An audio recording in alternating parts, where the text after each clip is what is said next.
नमः समय साराय स्वानुभूत्या चकासते चित्स्वभावाय भावाय सर्वभावान्तरक्षिदे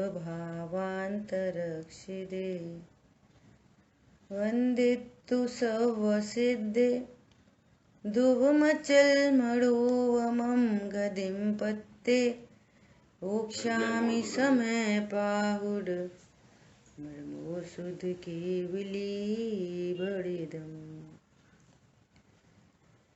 समय सारजी ग्रंथाधिराज और कर्ता कर्म अधिकार पर अपनी चर्चा चल रही है। अपन पूर्व की गाथा 130, 131 गाथा पर अपन स्वाध्याय कर रहे थे, जिसमें भावार्थ पर चर्चा चल रही थी। जैसा कारण होता है वैसा ही कार्य होता है। इस न्याय से जैसे लोहे में से लोहमय कड़ा इत्यादि वस्तुएं होती हैं और स्वर्णमय आभूषण होते हैं, इसी प्रकार अज्ञानी स्वयं अज्ञान में भाव होने से उसके अज्ञान में भावों से अज्ञान में भाव ही होते हैं। जहाँ अज्ञान है, अज्ञान किसने कराया? शरीर ने, संयोग ने, कर्मों ने, किसने कराया अज्ञान?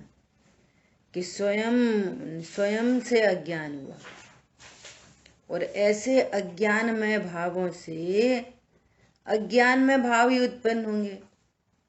अज्ञान में भाव क्या है? बोलो, अज्ञान में भाव क्या है?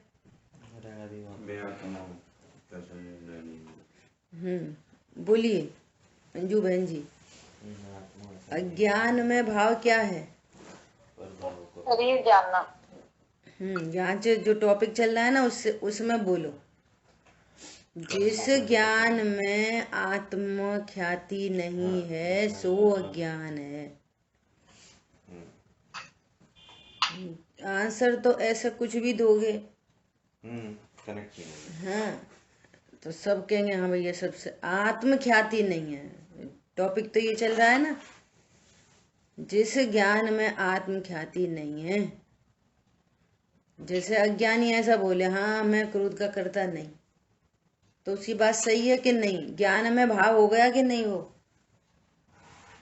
बोलो। एक अज्ञानी ऐसा बोल रहा है, क्या बोल रहा है? मैं क्रोध का करता नहीं, मुझे क्रोध कर्म के उदय से हो रहा है।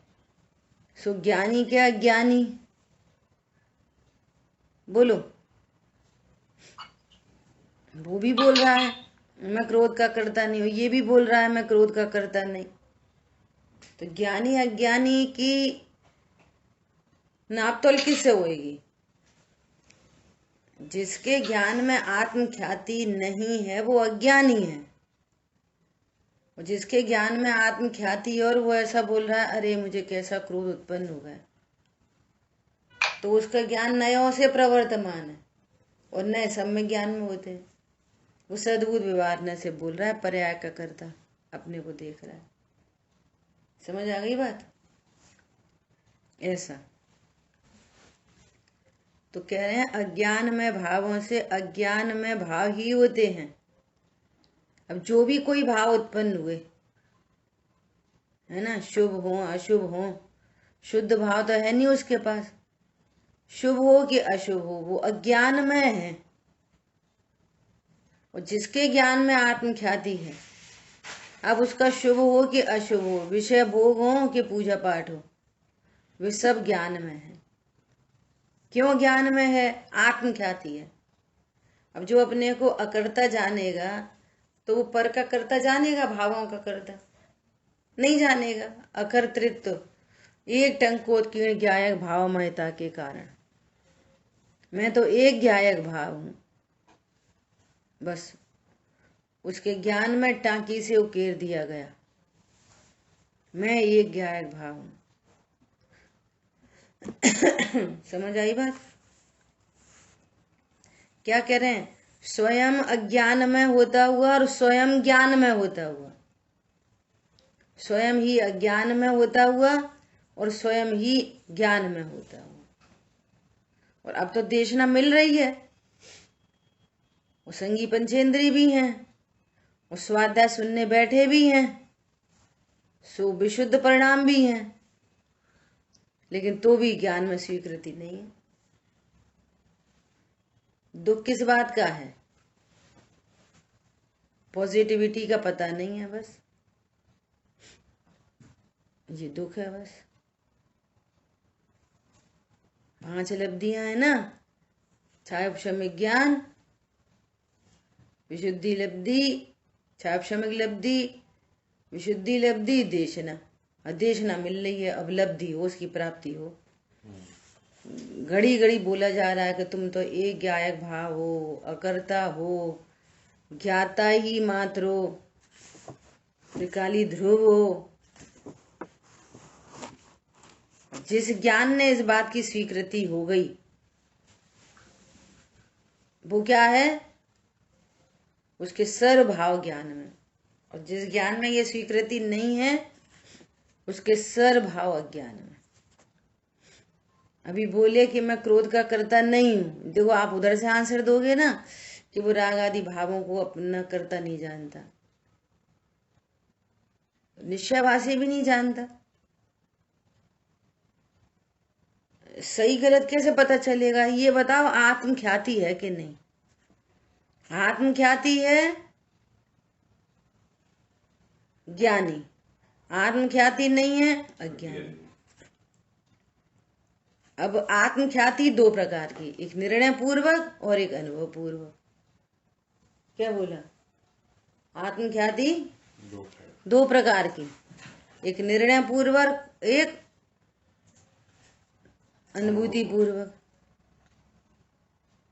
अब निर्णय पूर्वक अगर आप बोल रहे हो मैं क्रोध आदि का करता नहीं, तो you are on the right वे।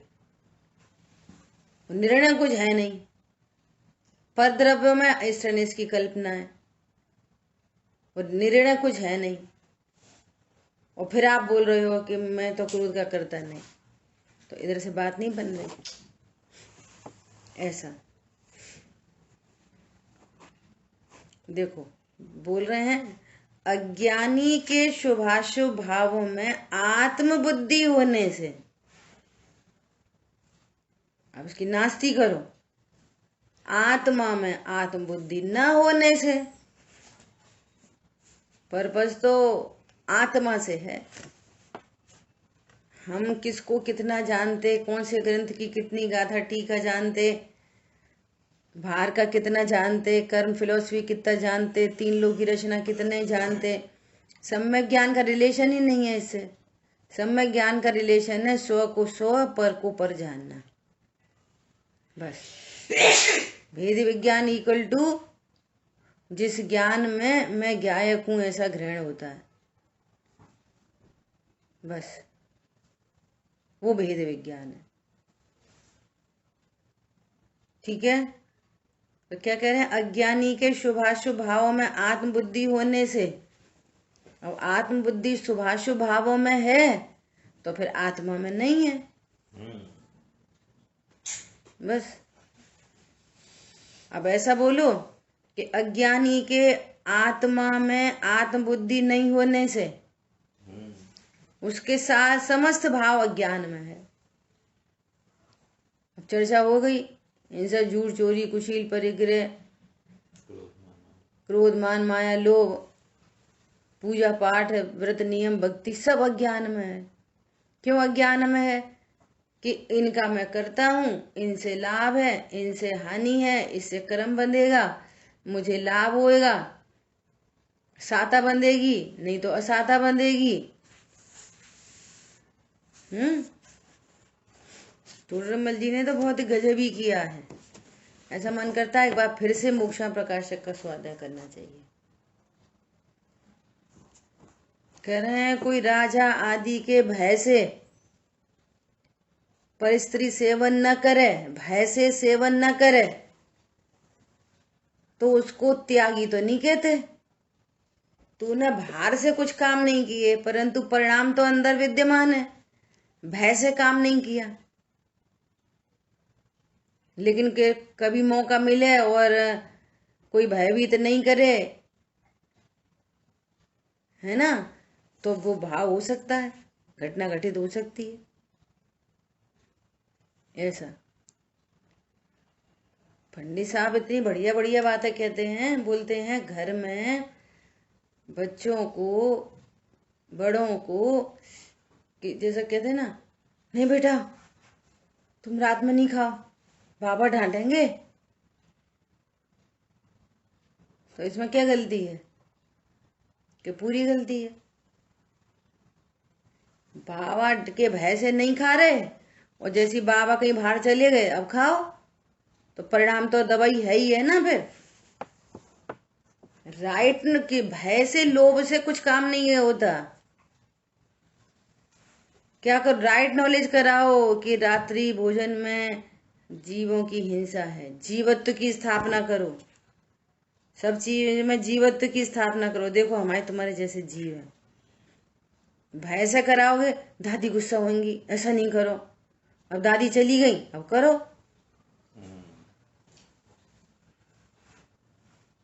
है ना। पंडित जी के सामने ऐसा नहीं करो, अब पंडित जी नहीं है अब करो। अज्ञान में भाव है सारे, है ना।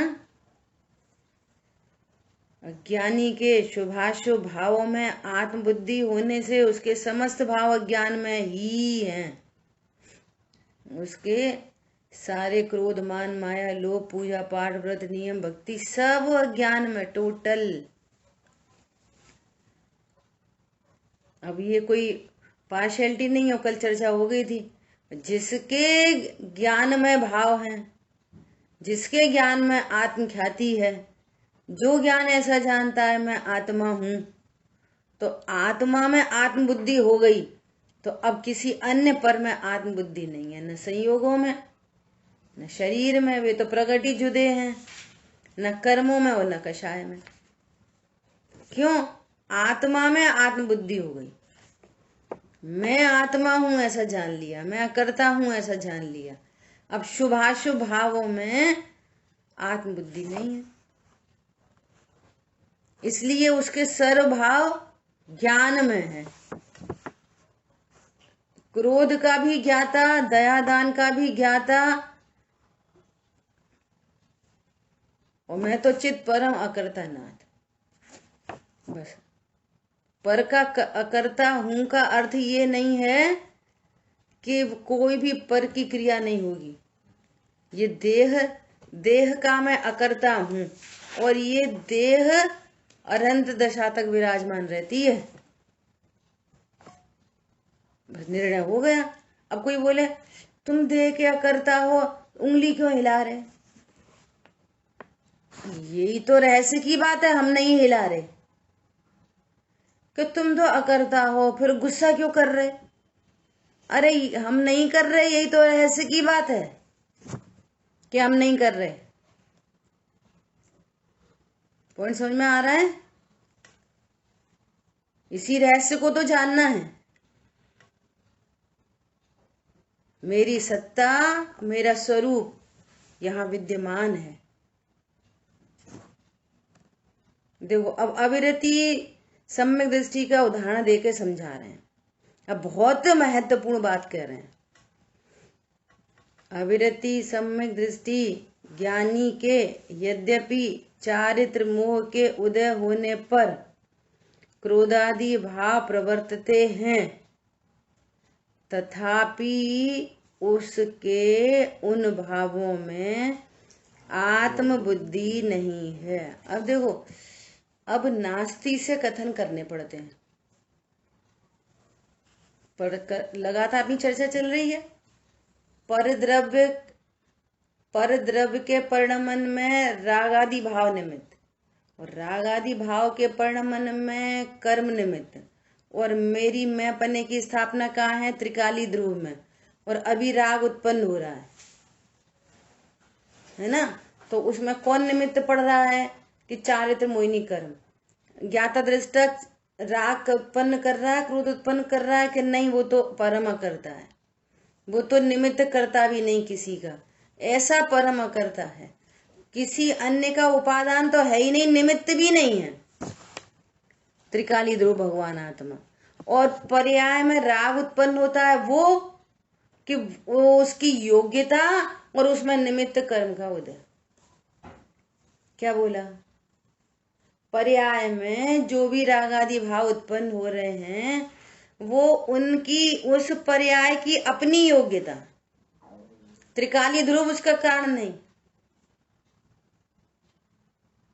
समझ आई?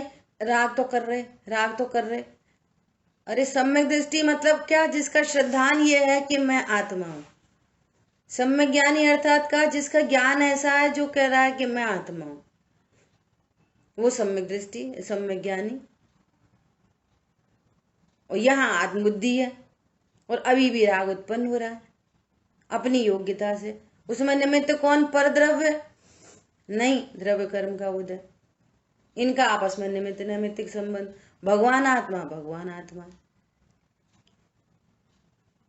और इसमें आत्मबुद्धि नहीं है, अर्थात यहाँ आत्मबुद्धि है। खूटा गड़ गया। एक देखिए जानिए रम रहिए एक ठौर, ठौर बन गई उनकी। क्या तुम्हारा कोई ठौर ठिकाना है कि नहीं? कभी कुछ कहते हो, कभी कुछ कहते हो। नहीं, हमारी एक ठौर बन गई। ठौर मतलब अपना, अपने खुद का स्थान, ठौर। रम रहिए एक ठौर समल विमल न विचारिए यही सिद्धि नहीं और। यही सिद्धि, इसी से सर्व सिद्धि होंगी, इसी से सम्यक दृष्टि होंगे, इसी से संयमी, इसी से साधु, इसी से अरंत, इसी से सिद्ध। यही सिद्धि, आत्मबुद्धि यहाँ हो गई। अब यहाँ पर क्या हो रहा है कि भैया जो कुछ हो रहा है हमको पता नहीं है, हम तो इसके भी सहज ज्ञाता हैं बस। क्या क्या होएगा क्रमबद्ध में वो किसको पता है? होने योग्य पर्याय होएगी, क्रमबद्ध में होएगी, कितना बंधन होना है वैसी होएगी, है ना? ऐसा इसके अनुसार, इसके अनुसार कि नहीं, ये निमित्त है, ये निमित्त है, ऐसा। ये पर्याय कर्म के अनुसार होएगी नहीं, ये निमित्त की तरफ का कथन है। ये अपनी उपादान से अपने क्रमबद्ध में होने योग्य होएगी, परंतु मैं इसका भी सहज ज्ञाता हूं बस। रम रही है एक ठौर, मेरा तो एक ठौर बन गया, मैं परम करता। अब सर्व समाधान इधर से है।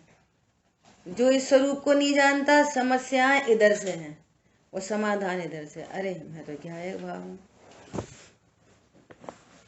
एक ठौर बन गया, ठीक है। तथापि उसके उन भावों में आत्मबुद्धि नहीं है, वह उन्हें पर के निमित्त से उत्पन्न उपाधि मानता है। पर के निमित्त से हुए उपाधि, उपाधि मानता है, ये मेरा स्वरूप नहीं है। यहाँ आत्मबुद्धि है।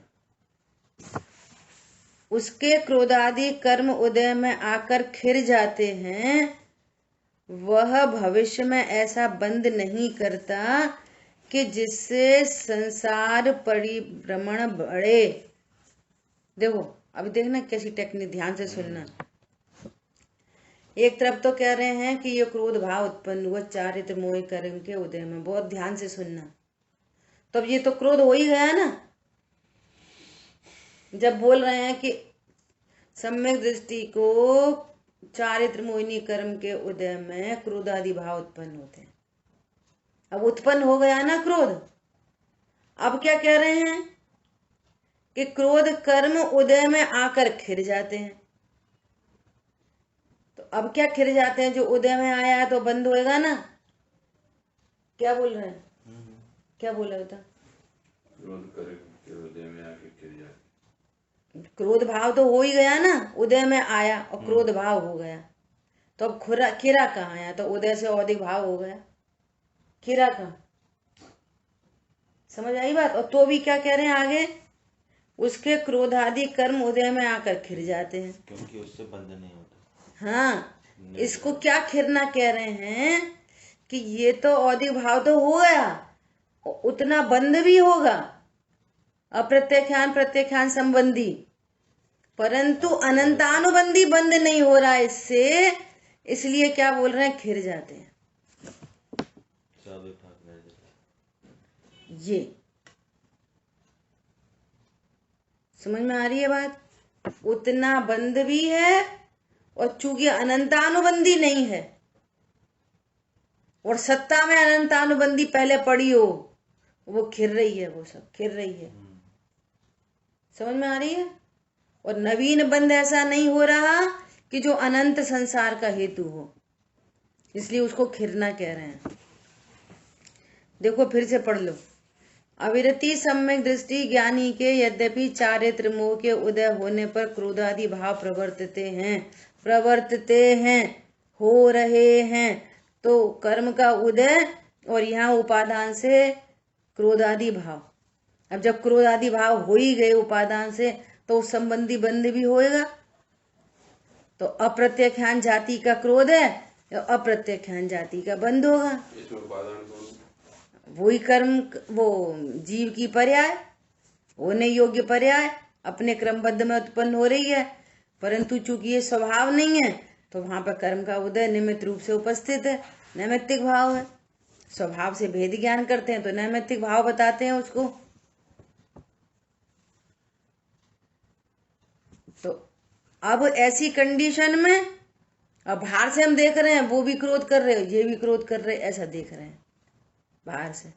इसको अनंत संसार है और इसको अनंत संसार नहीं है, तद्भव मोक्षगामी है, 2-4 भव में जाने वाला मोक्षगामी है। बोलो, तो क्या बोल रहे हैं, कर्म खिर रहे हैं किसके बल पर, एक टंकोत्कीर्ण ज्ञायक भाव के बल पर, आत्मख्याति के बल पर। कर्म बंधन हुआ कदाचित, अप्रत्यख्यान जाति का, अनंतानुबंधी जाति का कर्म बंधन नहीं हो रहा, तो कह रहे हैं कर्म खिर जाता है, ऐसा बंध नहीं करता। तथापि उसके उन भावों में आत्मबुद्धि नहीं है, पर उन्हें पर के निमित्त से उत्पन्न उपाधि मानता है। उसके क्रोधादि कर्म उदय में आकर खिर जाते हैं, वह भविष्य में ऐसा बंध नहीं करता है कि जिससे संसार परिभ्रमण बढ़े, क्योंकि ज्ञानी स्वयं उद्यमी होकर क्रोधादि भाव रूप परिणमता नहीं है। क्योंकि ज्ञानी स्वयं उद्यमी होकर, उद्यमी मतलब उसका पुरुषार्थ कहाँ हो गया, रम रही है एक ठौर, तो बार बार ठौर पर आने का पुरुषार्थ, उसका पुरुषार्थ ठौर पर आने का, और ठौर पे आ नहीं पा रहा तो राग द्वेष उत्पन्न हो रहे हैं, तो पुरुषार्थ राग द्वेष की तरफ जाने का नहीं है, ठौर पे आने का है। क्या बोला। और ये और अज्ञानी का ठौर नहीं है ना, तो उसका उद्यम बाहर की तरफ, उसका पूरा उद्यमी राग द्वेष की साइड है। तो अपन ऐसा करेंगे, फिर अपन ऐसा करेंगे। उद्यमी कहाँ पर है, कर्ता बुद्धि में उद्यमी है, राग द्वेष में उद्यमवंत है वो, जिसको विपरीत पुरुषार्थ कहते हैं। क्यों, पुरुषार्थ की पर्याय, जैसे ज्ञान की पर्याय हो रही है और अज्ञान रूप है, पर्याय तो एक हो रही है, ऐसी पुरुषार्थ वीर गुण है तो उसकी पर्याय हर समय होगी। तो वीर गुण की पर्याय हो रही है, अब सम्यक नहीं हो रही तो विपरीत होगी, क्योंकि एक पर्याय तो उत्पन्न होगी हर समय, विपरीत पर्याय उत्पन्न हो रही है। तो कहाँ पे उद्यमी है, राग द्वेष में, और ज्ञानी कहाँ उद्यमी है, स्वभाव के लिए।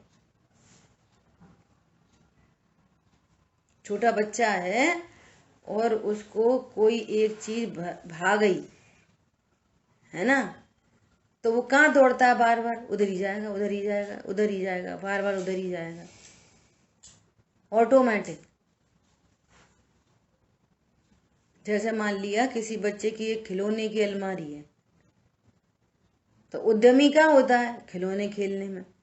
तो 24 घंटे थोड़ी खेलता रहता है खिलौना, खाएगा पिएगा और फिर उसको ध्यान आएगी तो फिर खिलौने की अलमारी के पास, फिर कुछ होएगा फिर खिलौने की अलमारी के पास, सो के उठेगा फिर खिलौने की अलमारी। क्या बोला? जहां उसको आनंद आता है सहज बने वहीं जाता है, फिर कहीं बाहर चला गया तो फिर लौट के आया फिर खिलौने के पास। बस ऐसा। उद्यमी कहाँ है? वो जाता है बच्चा, लेकिन उद्यमी तो अपने खिलौने में है। बाहर खाता पीता उठता बैठता सब करता है, लेकिन उद्यम कहाँ है? खिलौने में। खाने के लिए बोला नहीं हम तो खेल रहे हैं, हमको नहीं खाना हम तो खेल रहे हैं। फिर भूख लगती है तो खाता है, लेकिन उद्यम ही नहीं है खाने के लिए। क्या बोला? उसको तो खेलने में मजा आता है। ऐसे ही यहाँ सम्यक दृष्टि जीव को जहाँ स्वभाव सन्मुखता हुई, अतीन्द्रिय आनंद हुआ, अब वो अतीन्द्रिय आनंद में जा पाए, जल्दी जा पाए, देर में जाए, कम जाए, ज्यादा जाए, योग्यता प्रमाण। लेकिन उद्यम तो उधर ही का है, राग का उद्यम ही नहीं है। उसको पता चल गया कि ये दुख रूप परिणाम है और ये आनंद रूप परिणाम है, ये सुख रूप परिणाम है। ठीक है? वह भविष्य में ऐसा बंद नहीं करता जिससे संसार परिभ्रमण बढ़े, क्योंकि ज्ञानी स्वयं उद्यमी होकर क्रोधादि भाव रूप परिणमता नहीं है। अभी देखो ध्यान से सुनना। और यद्यपि उदय की बलवत्ता से परिणमता है, तथापि ज्ञातृत्व का उल्लंघन करके परिणमता नहीं है। क्रोधादि रूप परिणमन हो गया, लेकिन मैं ज्ञाता हूं, मेरे को आत्म ख्याति है और उसकी आत्म ख्याति में कोई फर्क नहीं पड़ता उससे। क्रोध की उत्पत्ति हो रही है, सपने में भी एकत्व ममत न हो।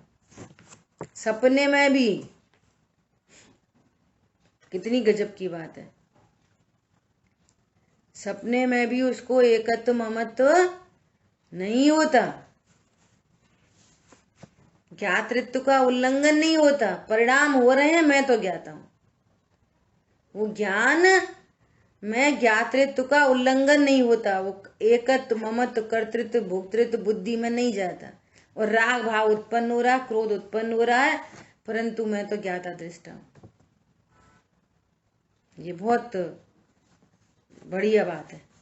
ज्ञातृत्व का उल्लंघन करके परिणमता नहीं है। ज्ञानी का स्वामित्व निरंतर ज्ञान में ही वर्तता है। बोलो। हम तुम देख रहे हैं कि मुनिराज भोजन कर रहे हैं,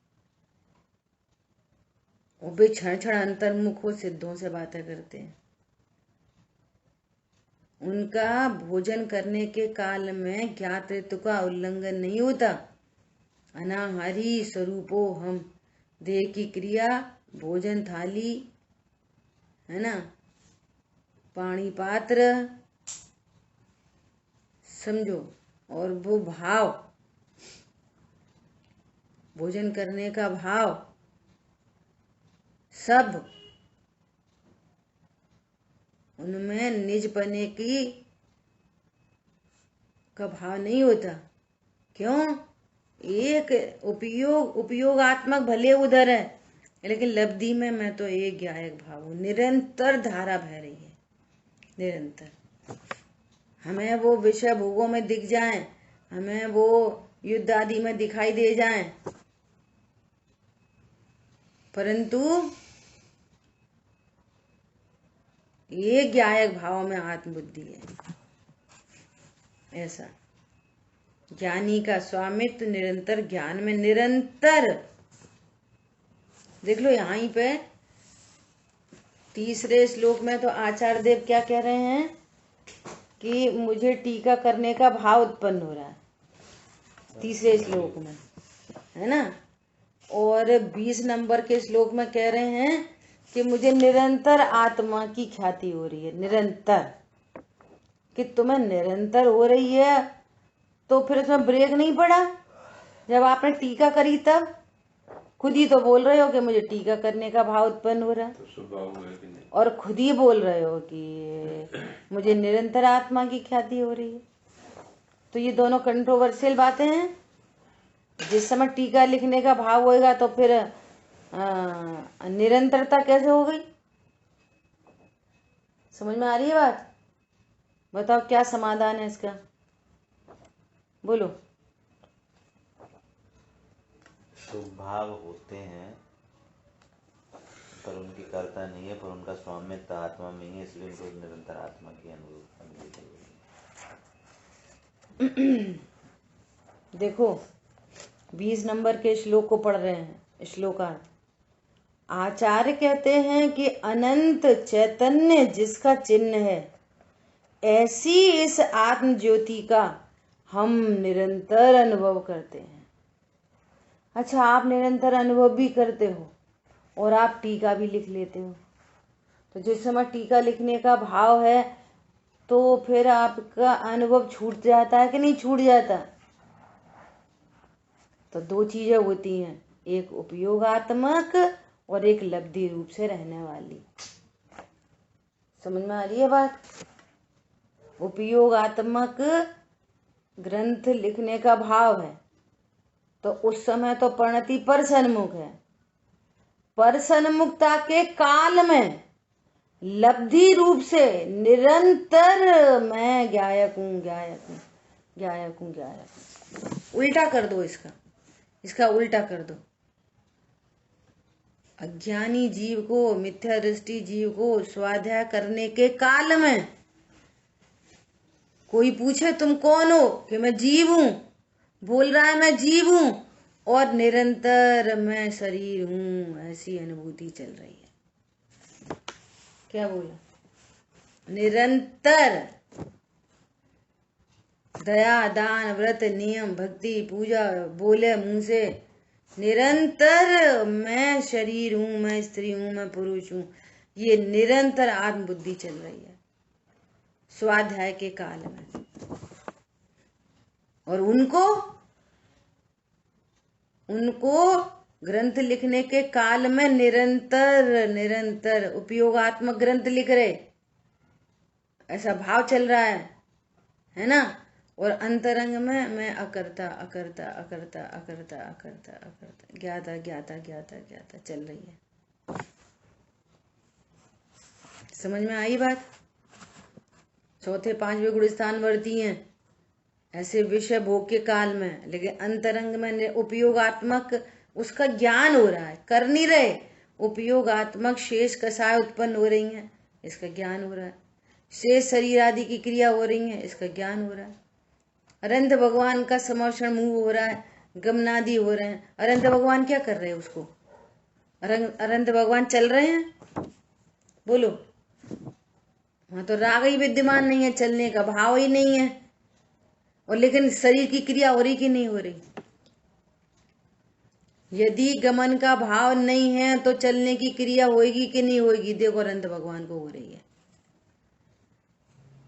भाव तो नहीं है। ऐसे ही यहाँ पर बिना भाव के ही शरीर की क्रिया हो रही है, निमित्त नैमित्तिक संबंध बनता है, बस कर्ता कर्म संबंध नहीं है।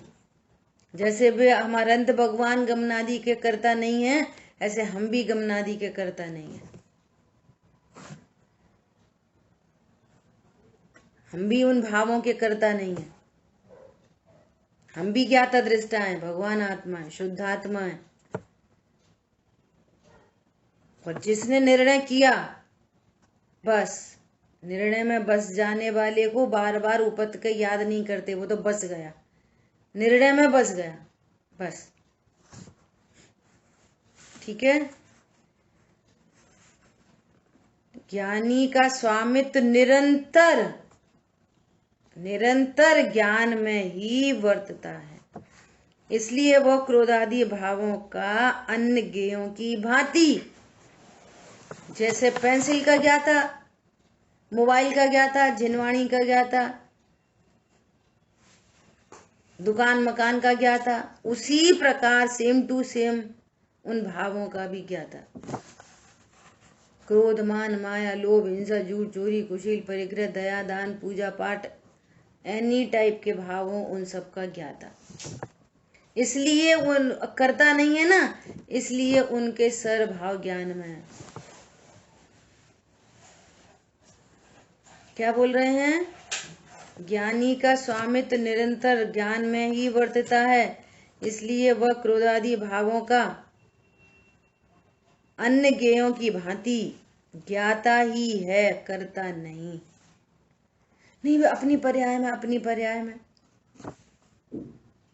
पहली बात तो अपनी पर्याय जानन स्वभाव है, डायरेक्ट आंसर। वो विशेष पर्याय है। नहीं, अपने जीव में ही तो उत्पन्न हो रही है कि हाँ, जीव में ही उत्पन्न हो रही है। ये पर्याय है, विकारी पर्याय जीव में ही उत्पन्न हो रही है। परंतु यही तो गजब की बात है कि वो जीव का स्वभाव नहीं है त्रिकाल। और चूंकि जो त्रिकाल स्वभाव नहीं होता, वो नियम से नैमित्तिक भाव होता है, नियम से, गारंटी। ये सिद्धांत है। स्फटिक मणि हरी नीली पीली दिख रही है, इसका अर्थ है कि नीचे कोई ना कोई पन्नी रखी है, क्योंकि वो स्वभाव से विपरीत भाव है, वो विकारी भाव है, और उस विकार रूप होने की योग्यता उसी की है। फिर भी स्वभाव नहीं है त्रिकाल। त्रिकाल स्वभाव तो भगवान आत्मा है। त्रिकाल स्वभाव तो उसका ट्रांसपेरेंट रहना है, ये उसका त्रिकाल स्वभाव है। और लाल गुलाबी झलकन उसके त्रिकाल स्वभाव में कुछ नहीं कर सकता, इसलिए वो विभाव है, ये स्वभाव है। अरे बात समझ में? इसलिए वो क्रोधादि भावों का अन्य ज्ञेयों की भांति ज्ञाता ही है। उसका उन पर्यायों में अन्यत्व स्थापित है और अपने आप में एकत्व स्थापित है। त्रिकाली ध्रुव भगवान आत्मा, एकत्व भावना, अन्यत्व भावना। अन्यत्व भावना में संयोग, शरीर, कर्म, कषाय, एक समय की जानने वाली पर्याय भी सब अन्यत्व में चले गए। और एकत्व, मेरा एकत्व किससे है? अपने अनंत गुण, अनंत शक्ति, अनंत धर्म, युगल, असंख्यात प्रदेश, उपयोग, लक्षण, ये मेरा एकत्व है। कुंद कुंदाचार्य भगवान ऐसी ही एकत्व विभक्त आत्मा को बता रहे हैं। स्व से एकत्व और पर से अन्यत्व, और परम कहाँ तक? कषाय तक, पर्याय मात्र तक अन्य, एनी पर्याय, उनमें उसका कर्तापना नहीं है। इसलिए ज्ञानी के समस्त भाव ज्ञान में ही है। अब देखो, सावधानी के लिए नीचे फुट नोट में बहुत गजब की बात लिखी है। क्या गजब की बात लिखी है? सम्यक दृष्टि की रुचि सर्वदा शुद्धात्म द्रव्य के प्रति ही होती है। एग्जाम्पल दे दिया सरल, जैसे बच्चा खेल नहीं चाहता है, उसको उधर ही मजा आता है, हर समय वो घूमता रहता है उसके ज्ञान में। जैसे बनिया को हर समय धन धन धन धन धन दिखाई देता है, हर समय। वो उद्यमी कहाँ है? धन में। भगवान का प्रक्षाल कर रहा हो, अभिषेक कर रहा हो, पूजा कर रहा हो, रुचि कहाँ है? धन में। वहां पे भी कोई चीज देखेगा तो क्या देखेगा? अरे हाँ, ऐसा बहुत अच्छा हो, इससे पैसा कमा सकते हैं अपन। अरे आज तो द्रव्य इतने की चढ़ गई होगी, अरे आज तो इतने लोग आए, आज इतनी तो इनकम होनी चाहिए मंदिर की, 10 रुपए भी कोई ने चढ़ाए होंगे तो इतने धन हो गया। हर समय धन धन धन। ऐसी बहुत लोगों को हर समय भोजन भोजन भोजन भोजन भोजन, ऐसी समझ लो। ज्ञानी को हर समय मैं तो ज्ञाता ज्ञाता ज्ञाता ज्ञाता ज्ञाता। क्या बोले? सर्वदा शुद्धात्म द्रव्य के प्रति ही होती है। रुचि अनुयायी वीर्य होता है। अभी रुचि प्रकट कराने की जरूरत नहीं है, भैया रुचि प्रकट कराओ, धर्म के प्रति रुचि प्रकट करवाओ। रुचि नहीं बढ़ा सकते किसी की। राइट नॉलेज कराओ कि सुख का साधन कौन है। हमको सुख का साधन घूमना, भोजन, पैसा लगता है तो उधर रुचि ऑटोमेटिक होती है। और जब सुख का साधन शुद्धात्मा दिखेगा, ये समझना, यहाँ सारी बात समझ की है। ये समझ में आ जाए कि ये शुद्धात्मा, ये त्रिकाली ध्रुव भगवान आत्मा, इनके आश्रय से और इनके बताने वाले देव शास्त्र गुरु ही सहाई हैं इस विश्व में, तो इनके प्रति रुचि अपने आप हो जाएगी। ये फैक्ट बता रहे हैं, फैक्ट। कल हमारी एक भतीजी से चर्चा हुई। कोई उम्र ऐसी नहीं है, कोई बहुत, कितने साल की होगी, 35-40 के बीच में होगी, है ना। और उसके ये शब्द थे, क्या शब्द थे, बुआ जी अब तो ऐसा सचमुच में ऐसा लगता है कि बस स्वाध्याय करें, स्वाध्याय करें। ऐसा अब तो कहीं घूमने जाने का मन नहीं करता, ऐसा लगता है कि घूमने जाएंगे समय बेकार होएगा। अब वो कितनी स्वाध्याय कर पाती है, नहीं कर पाती है, सेकेंडरी मैटर है। वो सब आघाती कर्म के ऊपर डिपेंड करता है। परंतु आपकी दिशा बदल गई, रुचि बदल गई। अब ऐसा नहीं है घूमना छूट ही गया पूरा, घूमने भी जाना होता है, कुछ खाना पीना भी होता है, लेकिन रुचि इधर आ गई, रुचि। ये बहुत इंपॉर्टेंट बात है। एक व्यक्ति इन परिकर में दिखता है, पूजा पाठ में, स्वाध्याय आदि के परिकर में दिखाई देता है, रुचि तो उसकी घूमने आदि की है, खाने पीने की। और एक इधर कमा पाए और घूमने आदि में दिखाई दे रहा है, रुचि इधर की है। ऐसा मन करता है कि बच्चों को सचमुच में बचपन से पाठशाला भेजनी चाहिए। हम लेट हो गए सो गड़बड़ हो गई। ये जो चेंज आया है, आपकी थॉट प्रोसेस बदली है। पूजा पाठ बहुत करते हैं, काम का तो धन ही दिखाई देता है। स्वाध्याय बहुत करते हैं, काम की चीज तो खाना पीना ही दिखाई देती है। स्वाध्याय तो बहुत करते हैं, लगता यही है कि घूमने फिरने में ही आनंद है। तो इससे कुछ नहीं, आपकी थॉट प्रोसेस बदले तो रुचि बदलेगी। ज्ञान राइट डायरेक्शन में जाए तो रुचि बदलेगी, और जहां रुचि बदलेगी उस अनुयायी वीर अपने आप होगा, ऑटोमेटिक। जानने की ये जरूरत है कि सुख का साधन क्या है, इसलिए पूरी समय शक्ति उधर लगानी है। न की रुचि बदलने में, रुचि बदलो, रुचि बदलो। कहां से बदलो, बदलेगी कैसे? जिसको ये पता है कि मुझे इसमें आनंद है, तो कैसे रुचि बदलेगी? आप युक्ति, न्याय, लॉजिक सबसे ये बताओ कि ये चीज तुम्हारी काम की है, और उसके ज्ञान में सेट हो गई, हो जाएगी इधर रुचि। इधर रुचि हुई, इधर वीर भी उधर ही डायरेक्शन में काम करेगा। रुचि नहीं बदलनी, राइट नॉलेज करनी है, सुख का साधन क्या है। समझ में आ रही है बात? ये बहुत महत्वपूर्ण बात है। तो क्या बोल रहे हैं? सम्यक दृष्टि की रुचि सर्वदा शुद्धात्म द्रव्य के प्रति ही होती है। दिखेंगे वहां, और रुचि शुद्धात्मा की। जैसे अज्ञानी दिखाई देगा पूजा पाठ में, दया दान में, विधान में, रुचि धन की है। बहुत लोगों को दिखाई देंगे विधान में, रुचि भोजन की है, कि आज तो विधान के बाद भोजन है, भोजन है, भोजन है। वो भोजन की पूजा कर रहा है, वो धन की पूजा कर रहा है। विधान में, विधान के उच्चारण हो रहे हैं, देह की क्रिया, भाषा, वर्गणा, लेकिन पूजा कोई तो पूजा कर रहा है भोजन की, और कोई तो पूजा कर रहा है धन की। अरे समझ में आ रही है?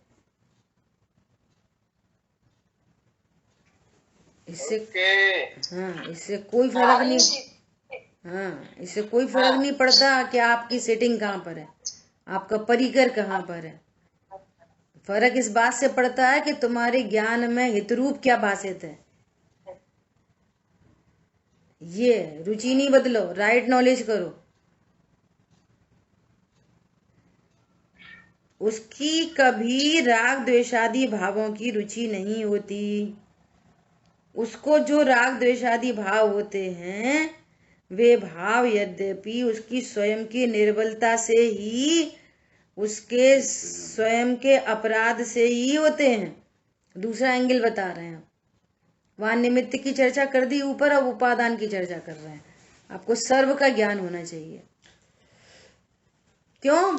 चारित्र की परिणति स्वभाव में स्थिर नहीं हो पा रही ना। कर्तापना तो है नहीं कि हम जबरदस्ती लाके स्थिर करा दें। अब ये एंगल समझने की बहुत जरूरत है। सम्यक दृष्टि हो गया, उसको ट्रिक पता चल गई। तो ट्रिक पता चलने पर भी ये पर्याय अपने स्वकाल में अपने अनुसार होंगी, अपनी योग्यता से। ज्ञान पर द्रव्य का अकर्ता है तो ये पर भावों का भी अकर्ता है, और पर भावों का ही अकर्ता नहीं, सम्यक दर्शन ज्ञान चारित्र का भी अकर्ता है। इसका नाम है चित परम अकर्ता। अब वो पर्याय स्वयमेव, कोई पर्याय स्वसन्मुख हो जाएगी अपने स्वकाल में, और कोई पर्याय पर सन्मुख बनी रहेगी। और जिस समय पर्याय पर सन्मुख है उस समय नियम से राग आदि भाव है, परंतु ज्ञान ने राग नहीं किया, चारित्र की पर्याय अपनी योग्यता से हुई है। अब जिस समय पर सन्मुख है उस समय राग है, और जिस समय राग है उस समय कर्म का उदय भी है। ऐसे घनिष्ठ संबंध बन रहे हैं। समझ में आ रही? तो न तो वो क्रोधादि का करता है और न इस बात का करता है कि मैं फटाफट से क्रोध नहीं होने दूं, स्वभाव की तरफ ले आऊं। ऐसी कर्ता बुद्धि नहीं है। रुचि शुद्धात्मा की है लेकिन कर्ता बुद्धि नहीं है। और फिर भी रागादि भाव हो रहे हैं, उनकी रुचि नहीं है। समझो पूरी बात को। राग आदि में दिखाई दे रहा है, रुचि है नहीं है, और अपनी निर्बलता भी दिख रही है, तो भी कर्ता बुद्धि नहीं आ रही। ये तो हमारी निर्बलता है, चलो पकड़ के जबरदस्ती पकड़ के स्वभाव सन्मुख करें, ऐसा कर्तापना भी नहीं है। वो अपने स्वकाल में स्वभाव सन्मुख होगी, चारित्र की परिणति विशेष स्थिर होगी, वीतरागता हो जाएगी। उसमें निमित्त बनेगा ज्ञान। ये अंदर निमित्त नैमित्तिक संबंध। चारित्र की परिणति जब स्वभाव में स्थिर विशेष होगी, उन राग आदि अप्रत्याख्यान का भी अभाव होगा, उस समय नियम से ज्ञान में स्वभाव की सन्मुखता होगी। यह अंदर निमित्त नैमित्तिक संबंध है। परंतु ज्ञान चारित्र को नहीं करेगा, चारित्र ज्ञान को नहीं करेगा, और पर द्रव्य की तो बात कौन करे। और उसको यह पता चलती है कि देखो अभी खटकती है राग आदि परिणति विकारी, खटकती है, अरे ये इतना विकार शेष है, अभी विकार शेष है। स्वीकार ही नहीं करे उस विकार को। स्वीकार होती है, हाँ इतना विकार शेष है, परंतु मैंने विकार किया, मेरे से हो गया, रम रही है एक ठौर, समल में बनना बिचारी है। ज्ञाता है उसका, पता चलती है कितना राग मौजूद है, जानने योग्य प्रयोजनवान है,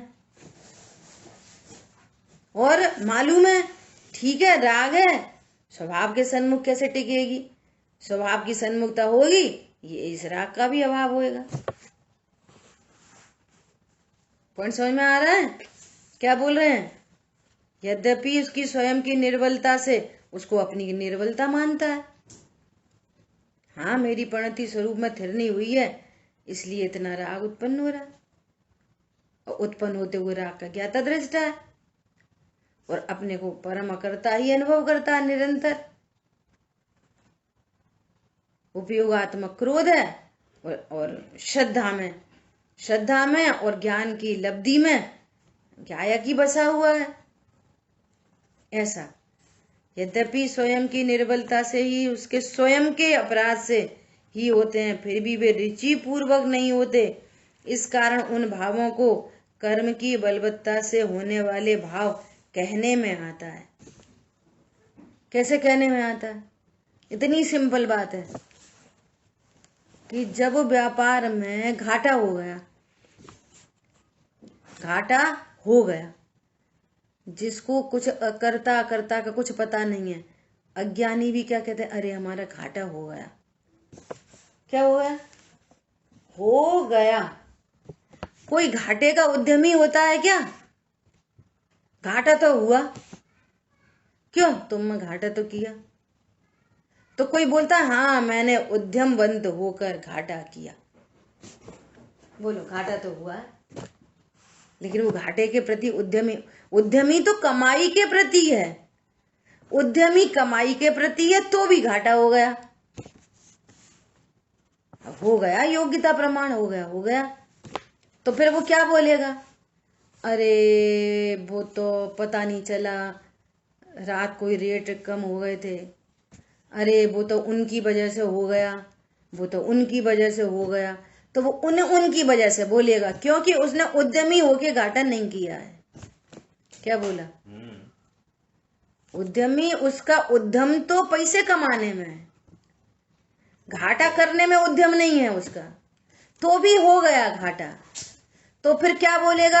एक तो ये बोलेगा घाटा हो गया, एक तो ये बोलेगा, और दूसरा क्या बोलेगा? उनकी वजह से हो गया, उनने सही समय पे सूचना नहीं दी। सीधी सीधी बात है। अब इसमें ना उभयाभास का प्रसंग है, न व्यवहाराभास का, न निश्चयवाद का। आप सही बात को सही तरह से समझो। क्या बोला? व्यापारी उद्यमी कहाँ है? सम्यक दृष्टि उद्यमवंत कहाँ है? शुद्धात्मा में। फिर भी राग हो गया, अपनी योग्यता प्रमाण हो गया। कोई भी राग गुण स्थान का उल्लंघन नहीं करता, योग्यता प्रमाण हो गया। तो वो राग करने में उद्यमी है, उद्यम करके राग करता है? नहीं करता। तो फिर क्यों हो गया? अरे कर्म का उदय था। तो लेकिन तुम्हें, अरे उनने सही, अब ऐसे, अरे घाटा बहुत, 2-3 लाख का घाटा हो गया, अरे उनने सही समय पर सूचना नहीं दी। तो पिताजी क्या बोलेंगे? तुमने राइट नॉलेज क्यों नहीं करी? जिम्मेदारी तो तुम्हारी ठहराई जाएगी कि उसकी जिम्मेदारी ठहराई जाएगी जिसने सूचना नहीं दी। तुमने सही समय पर पूरी राइट नॉलेज क्यों नहीं ली? तुम्हें अपडेटेड रहना चाहिए। जिम्मेदारी किसकी? अब सारी 4-5 तरह के, एक घाटे के आगे 4-5 तरह के स्टेटमेंट हो गए कि नहीं हो गए? एक तो जिस स्टेट में घाटा हो गया, दूसरा ये हो गया कि सही समय पर सूचना नहीं मिली, तीसरा ये हो गया तुमने ध्यान क्यों नहीं रखा, चौथा ये हो गया हाँ हमारी गलती से हो गया। 4 स्टेटमेंट हो गए। अपेक्षा समझो सबकी। ऐसा कोई भी नहीं करता कि घाटा हो गया उनने करा दिया, हो गया चलो कोई बात नहीं, अगली बार 20 लाख का होएगा तब देखेंगे। ऐसा कोई करता है क्या लोग में? ऐसे कह रहे हैं, क्या कह रहे हैं? फिर भी वे रुचि पूर्वक नहीं होते, इस कारण उन भावों को कर्म की बलवत्ता से होने वाले भाव कहने में आता है। इससे ऐसा नहीं समझना चाहिए कि जड़ कर्म आत्मा के ऊपर लेश मात्र भी जोर कर सकता है। हम क्या करें भैया, कर्म के उदय में हो गए। ऐसे बच्चा बार बार बोले हम क्या करें पिताजी, उनने हमें बताई नहीं कि तू काय को बैठा है दुकान पे बेटा, आगे से तुम्हारी जिम्मेदारी है सारी, जो कुछ भी इसके बारे में जानकारी है लेके रखना। कोई तुम्हें बताने नहीं आएगा रेट घट रहे के बढ़ रहे, ये तो कही जाएगी। ऐसा कि कोई कर्म जबरदस्ती जोर करके जीव को परमाता है, परंतु ऐसा समझना कि विकारी भावों के होने पर सम्यक दृष्टि महात्मा की सम्यक दृष्टि महात्मा शुद्धात्म द्रव्य की रुचि में किंचित मात्र भी कमी नहीं है, मात्र चारित्र संबंधी निर्बलता है। ऐसा आशय बतलाने के लिए ऐसा कहा है। जहाँ जहाँ कर्म की बलवत्ता, कर्म की जबरदस्ती, कर्म का जोर इत्यादि कथन हो, वहां वहां ऐसा आशय समझना चाहिए। भैया उनकी कमजोरी है, उनकी कमी, तो कौन सी कमजोरी? चारित्र की, न कि ज्ञान की श्रद्धान की। चारित्र की कमजोरी, ज्ञान श्रद्धान एकदम सबल। मैं तो अकर्ता ही कहता हूं। चारित्र की कमजोरी व ज्ञान श्रद्धान की कमजोरी नहीं है।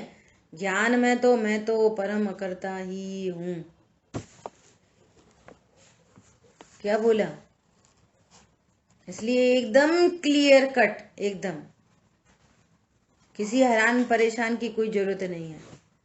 न तो दो द्रव्यों में कर्ता क्रम संबंध जानो, निमित्त नैमित्तिक संबंध जानो, और जो विशेष पर्याय हैं उनको क्रमबद्ध जानो। उपादान के नाम पर उनका भी कुछ कर्तृत्व नहीं, और है जीव का उपादान तो जीव के उपादान को जीव का ही उपादान समझो। क्षणिक उपादान है, और त्रिकाली ध्रुव भगवान आत्मा, न वो किसी का कर्ता और न वो किसी का निमित्त। ऐसा शुद्ध सुरक्षित मैं पना स्थापित हो गया भगवान आत्मा में। जो पर्याय हैं वे अपने क्रमबद्ध में उत्पन्न हो रही हैं, उनमें निमित्त कर्म का उदय बन रहा है, और मैं तो भगवान आत्मा हूं। बस तो एकदम सभी हर प्रकार से टोटल अप्रोच से बराबर वस्तु स्वरूप को समझना, और न कोई कर्ता बुद्धि है, न कोई दीनताहीनता है, न किसी की बलजोरी है, न दो द्रव्यों में कोई कर्ता क्रम संबंध है, निमित्त नैमित्तिक संबंध कह के भी कोई निमित्त किसी को परिणमा नहीं देता, वगैरह वगैरह सारी बातों को भली प्रकार से जानना चाहिए। ठीक है, कोई प्रश्न है तो पूछ सकते हैं।